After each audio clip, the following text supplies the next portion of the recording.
உங்கள் வாழ்க்கையில் இந்த ஆலயத்தை பற்றி நீங்கள் தெரிஞ்சுக்கிட்டீங்கன்னா உங்களுடைய பூர்வ ஜென்ம கர்மாவே இன்றைக்கி தீர்ந்துடும். அப்பேற்பட்ட ஆலயத்தை தான் இந்த பதிவில் இன்றைக்கி நான் உங்களுக்கு கொடுக்க போகிறேன். திருப்பூர் மாவட்டம் அவனாசி பக்கத்தில் திருமுருகன் பூண்டி, திருமுருகநாத சுவாமிகள். அந்த சுவாமி பற்றி தான் இன்றைக்கி நம்ம இந்த வீடியோவில் பார்க்க போகிறோம். இந்த திருமுருகநாத சுவாமியுடைய ஆலயம் திருமுருகன் பூண்டியில் இருக்கு.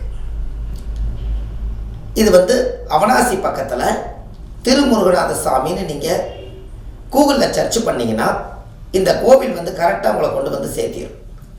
இந்த கோயிலில் இருக்கக்கூடிய அற்புதமான ஒரு விஷயம் என்ன அப்படின்னு கேட்டிங்கன்னா, அந்த கோவிலில் முதல்ல அந்த கோவிலுடைய நுழைவாசல் பார்த்தீங்கன்னா உள்ளே போன உடனேயுமே நீங்கள் இறங்கி போவீங்க.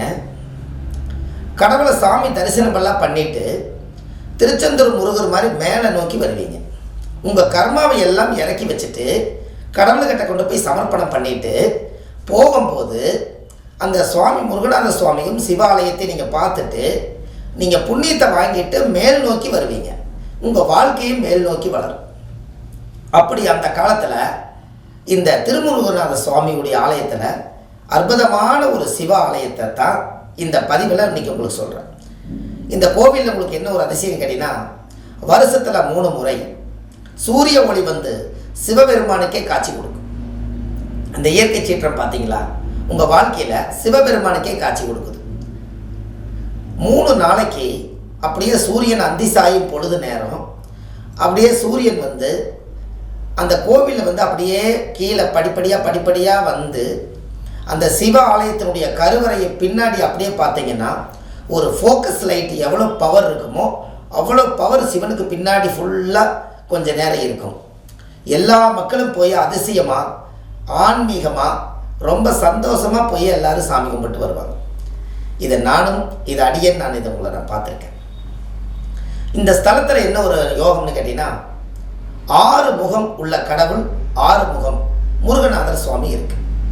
அதில் பாருங்கள், 5 முகம் முன்னாடி இருக்கும், 1 முகம் மட்டும் பின்னாடி இருக்கும். அது கண்ணாடியில் பார்த்து தரிசனம் பண்ணுற மாதிரி அந்த ஆலயம் அமைச்சிருப்பாங்க முன்னோர்கள்.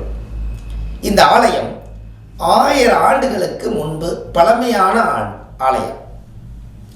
இதில் இந்த கோவிலில் மெயினாக பார்த்தீங்கன்னா முருகருக்கு பிரம்மகத்தி தோஷம் முருகருக்கே பிடிச்சு திருமுருகன் பூண்டியில் சிவனுடைய ஆலயத்தில் அவருக்கே அந்த பிரம்மகத்தி தோஷத்தை நிவர்த்தி செஞ்சு அந்த நதியில் இருக்கக்கூடிய தீர்த்தம் எடுத்து அவங்க தலையில் முருகருக்கே தீர்த்தமாக ஊற்றி அவருக்கு பிரம்மகத்தி தோஷம் நிவர்த்தியான ஸ்தலம்தான் திருமுருகன் நாத சுவாமிகள். அதனால் முருகரே இங்கே காட்சி கொடுத்து முருகரே சிவனை வழிபட்ட ஸ்தலம். அதனால தான் உங்களுக்கு அந்த ஊரில் உள்ளே இருக்கக்கூடிய கோவில் சிவன் தான். ஆனால் முருகரே வந்ததுனால அவர் காட்சி முருகரவே சிவன் வழிபட்டதுனால தான் முருகர் வந்ததுனால அதுக்கு பேர் திருமுருகன் பூண்டி என்று பொருள். இந்த ஆலயம் நீங்கள் வாழ்க்கையில் ஒரே ஒரு முறை அந்த மண்ணை மிதிச்சிங்கன்னா உங்கள் ஜாதகத்தில் இருக்கக்கூடிய அனைத்து தோஷம் நிவர்த்தியாகும். ஏன்னா அப்பேற்பட்ட ஆலயம் அது. திருச்செந்தூர் யாரெல்லாம் முருகனை போய் தரிசனம் பண்ணுறதுக்கு ரொம்ப தூரமாக இருக்குதுன்னு நினைக்கக்கூடியவர்கள் அல்லது திருச்செந்தூர் போக முடியாதவர்கள் சேம் அப்படியே பார்த்தீங்கன்னா கீழ் நோக்கி போய் மேல் நோக்கி வரக்கூடியது 2 ஸ்தலம்தான். இந்த ஸ்தலத்தில் அங்கே மெயின் திருமுருகநாத சுவாமியுடைய ஆலயம் அல்லது கடற்கரையோரத்தில் இருக்கக்கூடிய திருச்செந்தூர் முருகர். இந்த ஆலயமெல்லாம் இப்படி ஒரு ஸ்தலங்கள் அந்த காலத்தில் முன்னோர்கள் இதை உருவாக்கி வச்சதுனால இந்த பதிவில் உங்களுக்கு நான் கொடுக்கறது ஒரு அற்புதமான ஒரு விஷயம்தான்.